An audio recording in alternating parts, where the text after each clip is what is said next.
जय हिंद दोस्तों, आप सभी का बहुत बहुत स्वागत है मेरे यूट्यूब चैनल में। आज मैं आपको पढ़ाने वाला हूं वित्तीय आयोग।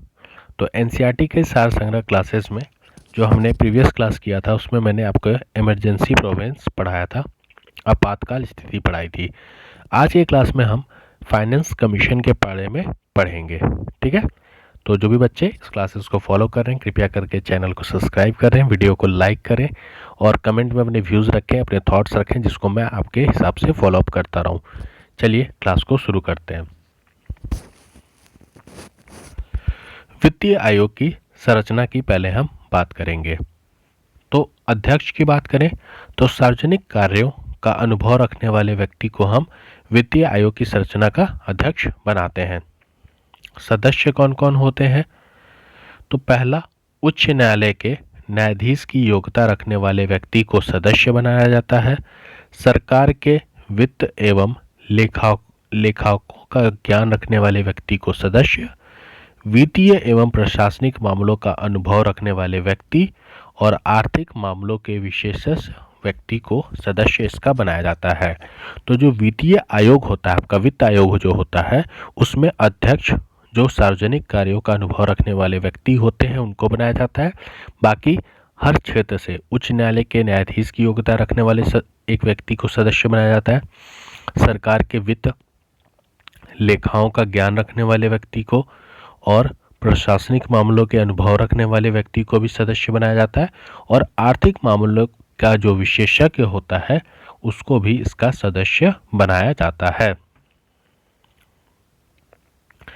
आगे बात करते हैं, वित्त आयोग द्वारा की गई सिफारिशों को संसद सदन के समक्ष कौन रखता है? तो वित्त आयोग द्वारा जो सिफारिशें की जाती हैं उनको संसद या सदन के समक्ष कौन रखता है? तो जो भारत के राष्ट्रपति होते हैं वह वित्त आयोग द्वारा की गई सिफारिशों को संसद के सदन के द्वारा समक्ष रखते हैं। क्लियर? भारत में वित्त आयोग का गठन किस अनुच्छेद के अंतर्गत किया गया था? तो भारत में वित्त आयोग का गठन अनुच्छेद 280 के तहत भारत में वित्त आयोग का गठन किया गया था। वित्त आयोग का कार्यकाल, अगर हम टेन्योर की बात करें तो वित्त आयोग का टेन्योर कितने वर्षों का होता है? तो ये 5 वर्षों का होता है। तो वित्त आयोग का टेन्योर 5 वर्षों का होता है। वित्त आयोग में अध्यक्ष के अतिरिक्त कुल कितने सदस्य होते हैं? तो 4 सदस्य होते हैं।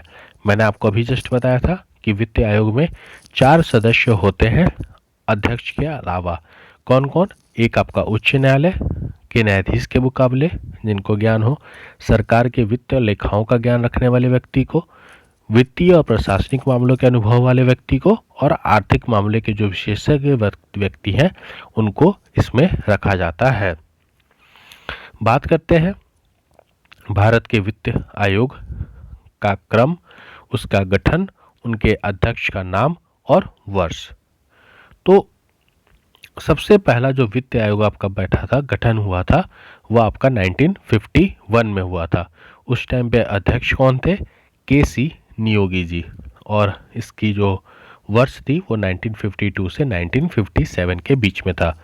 तो पहला आपका जो वित्त आयोग था उसका गठन 1951 में। अध्यक्ष कौन थे? केसी नियोगी जी। याद रखिएगा क्योंकि पहला पूछा जाता है। दूसरे की बात करें तो गठन 1956 के संस्थानम 1957 से 62 का वर्ष था। तीसरा 1960 ए के चंद्रा 1962 से 1966 के बीच में।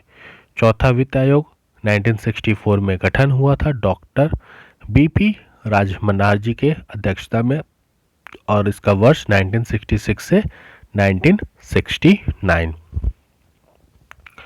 पांचवा वित्त आयोग 1968 में गठन महावीर त्यागी जी की अध्यक्षता में। 1969 से 1974 इसका समय था। छठा वित्त आयोग 1972 में गठन किया गया था।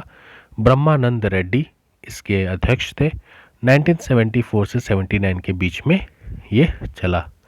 सातवां वित्त आयोग 1977 में गठन हुआ था। जे एम सैलेट जी इसके अध्यक्ष थे और 1979 से 1984 के बीच में ये चला था। आठवां वित्त आयोग 1982 में इसका गठन हुआ था। वाई वी चौहान जी अध्यक्ष थे और 84 से 89 इसका कार्यकाल था।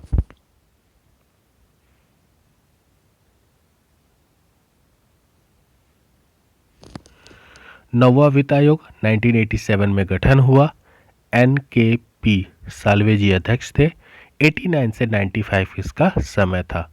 10वां वित्त आयोग 1992 में इसका गठन हुआ था।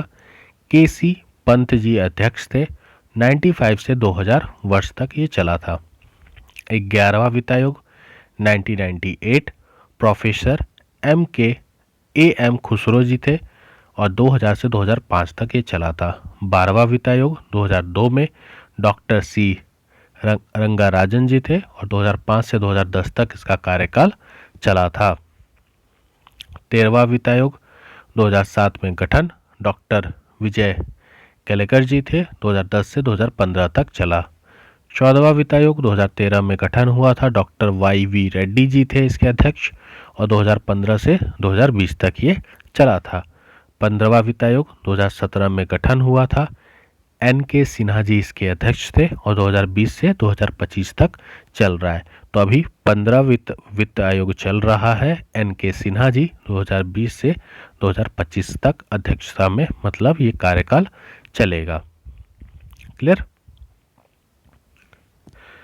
भारत में केंद्र और राज्य के मध्य वित्तीय संबंध किसकी संतुष्टि से निर्धारित होते हैं? तो वित्त आयोग की। केंद्र और राज्यों के बीच में जो वित्तीय संबंध है वह आपका वित्त आयोग के संतुष्टि से निर्धारित होता है। वित्त आयोग का जो मुख्य कार्य है वह केंद्रीय करों में राज्यों के भाग तथा केंद्र द्वारा राज्यों के लिए दिए जाने वाली जो वित्तीय सहायता होती है उसको निर्धारित करना होता है। तो वित्तीय आयोग का मुख्य कार्य क्या होता है? केंद्र राज्यों में जो राज्य के भाग हैं तथा केंद्र सरकार द्वारा राज्य के लिए जो वित्तीय सहायता प्रदान की जाती है उन सहायताओं का जो निर्धारण किया जाता है वह आपका वित्तीय आयोग के द्वारा किया जाता है।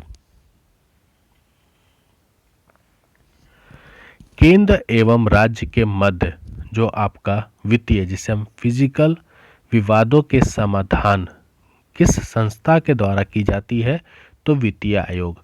अगर वित्तीय विवाद केंद्र और राज्य सरकार के बीच में है तो वहाँ पर जो वित्त आयोग है, वित्त आयोग एक संस्था है, वही इनके बीच में विवादों का समाधान करती है। केंद्र की समेकित निधि, जिसे हम कंसोलिडेट फंड से राज्यों को राजस्व की सहायता हेतु अनुदान ग्रांट देने वाले सिद्धांत की अनुशंसा कौन सा प्राधिकरण अथॉरिटी करता है? तो कौन सी अथॉरिटी करती है? वित्त आयोग। इसको फिर से समझिए। केंद्र की जो कंसोलिडेटेड फंड है उसमें से राज्यों को राजस्व सहायता प्रदान करने का, ग्रांट देने वाली जो सिद्धांत है उसकी अनुशंसा कौन सी अथॉरिटी करती है? तो वित्त आयोग। आपको पता होगा अभी बजट में केंद्र सरकार ने 2024 का जो बजट आया था उसमें केंद्र सरकार ने आपका तेलंगाना और बिहार सरकार को, बिहार राज्य को ग्रांट दिए थे, कुछ अनुदान दिया था। तो वो कहाँ से दिया था? कंसोलिडेटेड फंड से। क्लियर।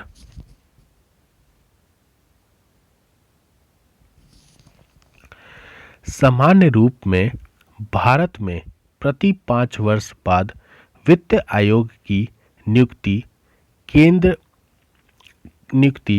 केंद्रीय अनुदान और संघ के राजस्व में राज्यों का अंश निर्धारित करने के लिए की जाती है। यहाँ पे बता रहा है कि सामान्यतः हर 5 साल में जो भारत सरकार है वो वित्त आयोग का गठन करती है। क्यों? वह केंद्र और राज्यों के बीच में जो राजस्व का निर्धारण है उसे नियुक्त करती है। क्लियर। भारत की कंसोलिडेटेड फंड में से राज्यों के राजस्व में ग्रांट इन एड को कौन विनियमित करता है? तो अभी मैंने आपको बताया था कि भारत की कंसोलिडेटेड फंड से ग्रांट अनुदान करने की कौन करता है? वित्तीय आयोग करती है। क्लियर? अभी आपका 15वां वित्त आयोग चल रहा है, तो इसके अध्यक्ष कौन है? NK सिन्हा। तो 15वें वित्तीय आयोग की संरचना में जो चीज़ें हमें जाननी चाहिए वो जान लेते हैं।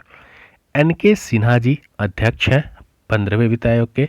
शक्तिकांत दास जी सदस्य हैं, 2017 से लेकर दिसंबर 2018 तक थे। डॉक्टर अनूप सिंह सदस्य पूर्णकालिक। डॉक्टर अशोक जी ये भी सदस्य हैं अल्पकालिक। डॉक्टर रमेश चंद्र ये भी सदस्य हैं पूर्णकालिक। रविंद्र मेहता जी सचिव हैं और अजय नारायण झा ये भी सदस्य हैं पूर्णकालिक। ठीक है, तो वित्तीय आयोग के बारे में। और अभी कौन सा वित्तीय आयोग चल रहा है? आपका 15वां वित्त आयोग चल रहा है, उसको हमने समझा। भारत में प्रथम वित्त आयोग का गठन वर्ष 1951 में किया गया था और इसके अध्यक्ष कौन थे? KC नियोगी जी थे। ठीक है, तो मैंने आपको यहाँ पे भी बताया था कि पहला वित्त आयोग का गठन 1951 KC नियोगी जी थे। और ये याद रखिएगा, पहला याद रखिए और आप ये 15वां याद रखिए, क्योंकि ये लेटेस्ट है तो आपको ये भी याद रखना बहुत ही ज़्यादा ज़रूरी है। कौन सा? ये वाला 15वां 2017 NK सिन्हा। ठीक है, NK सिन्हा अध्यक्ष हैं, तो ये आपको याद रखना है। बाकी कुछ याद रहे या ना रहे, आप पहला और लास्ट वाला याद रखिएगा। बाकी मैंने आपको वित्त आयोग के बारे में सारी चीज़ें क्लियर कर दी हैं। वीडियो अच्छा लगा तो वीडियो को लाइक करें, शेयर करें, सब्सक्राइब करें वीडियो चैनल को। और कोई भी थॉट्स हैं, कोई भी व्यूज़ हैं, कोई भी डाउट है तो आप कमेंट करके मुझे बता सकते हैं। मिलते हैं नए वीडियो में। जय हिंद, जय भारत।